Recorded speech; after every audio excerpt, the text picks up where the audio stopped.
Namaste. I, JVN Swarnima, Assistant Professor in Faculty of Education and Methodology, Department of Science and Technology in Jayoti Vidyapeeth Women's University, Jaipur. In this session, we will discuss about the history of India and the future development of in irrigation.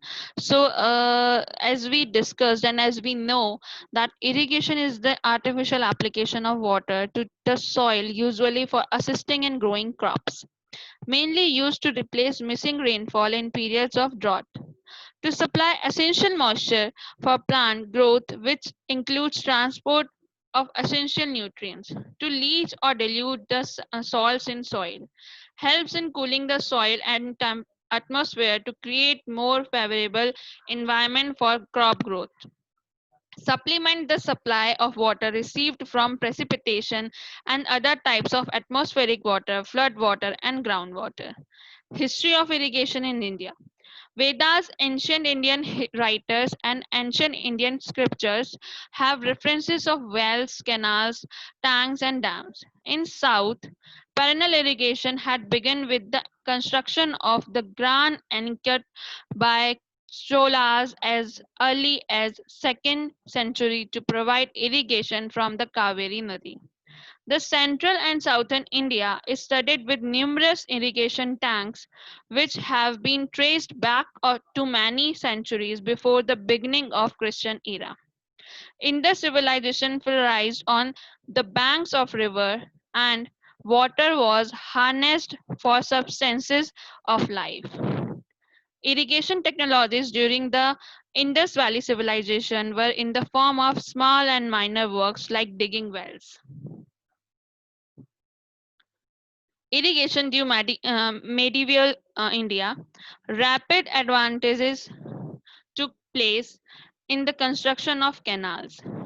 Water was blocked by constructing bunds across streams. Ghiyasuddin Tughlaq is created to be the first ruler who encouraged digging canals. First Tughlaq is considered to be the greatest canal builder. Irrigation is said to be the one of major reason for growth and expansion of the Vijayanagar Empire in southern India in the 15th century. As agriculture income was the pillar of economy, irrigation systems were paid special attention during this period. Babur, in his memories called Babur Nama, gave a vivid description of prevalent modes of irrigation practices in India at that time. The Gabbar bunds presently in Sindh, Pakistan, captured and stored annual runoff from surrounding mountains and river Indus to be made available to tracts under civilization. Irrigation in British India. Renovation, improvement, and extension of existing work. New projects like Upper Ganga Canal, Upper Bari Doab Canal, Krishna and Godavari Delta system.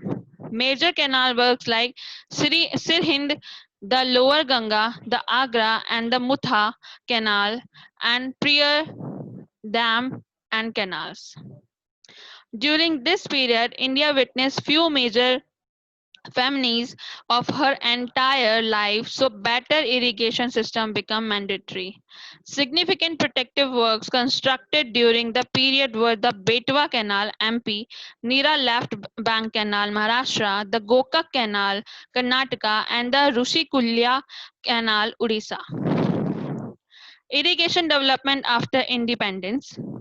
To achieve set targets of economic development, the responsibility of irrigation development was given to the Union Ministry of Water Resource.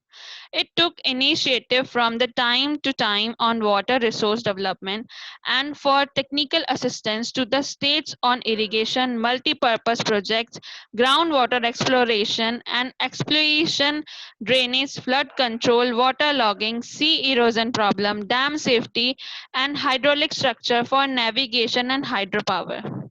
Also oversees the regulation and development of interstate rivers. Irrigation development program undertaken is Command Area Development and water management, which is CADWM, to provide central assistance for development of infrastructure to facilitate use of sprinkler and drip irrigation system as an alternative to construction of field channels. The assistance is limited to construction of stealing tank, pump house, and laying of conveyance pipe up to farmers' field. Next is Accelerated Irrigation Benefits Program, which is AIBP. The AIBP was conceived in the year 1996 by Government of India in order to provide financial assistance to state to complete various ongoing projects in the country so that investigates irrigation potential of project could be created and thereby extend irrigation to more areas. Future possibility of irrigation development is technical option, drip irrigation, sprinkler, etc. Micro irrigation method need to be adopted where possible. Revival of diverse and community-based irrigation system. Interbasin transfer of water, interlinking of rivers. Special measure needed to revitalize the tank irrigation. Gap between potential created and utilized needs to be reduced. Use of sewage water for irrigation. Drainage improvements. Scope for improving crop yield. Option of equitable and efficient water distribution need to be involved and choosing appropriate cropping pattern for sustainable development. I hope you don't have any query in this session, but if you have, then please mention in the comment box. I'll resolve it. This session is powered by Digital Version 2.0 Jayoti Vidyapeeth Women's University. Thank you.